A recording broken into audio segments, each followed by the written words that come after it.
Ang asawa ni Gabby Eigenman, na si Apples ay nagbahagi kamakailan, ng isang taos-pusong post sa social media, tungkol kay Jacqueline Jose, na pumanaw noong 2 ng Marso sa edad na 60, dahil sa atake sa puso. Sa social media stories, nag-publish si Apples ng isang clip, na kuha noong panahon ng Innerman, ng yumaong internationally acclaimed actress. Sa nasabing clip, isang magandang paro-paro, ang makikita sa isang sunflower. Kasabay ng maikling video, nagsulat si Apples ng isang maikling paalam, na mensahe kay Jacqueline.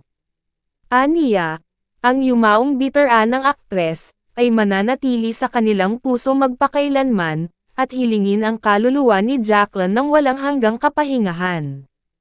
Forever in our hearts, R.I.P. Tita Jane, isinulat ni Apples sa on-screen na caption. Kalaunan ay ibinahagi ng anak ni Jacqueline, na si Andy Eigenman ang nasabing post sa kanyang mga followers. Pumunta siya sa social media stories, para ay repost ang taos-pusong pagpupugay ni Apples.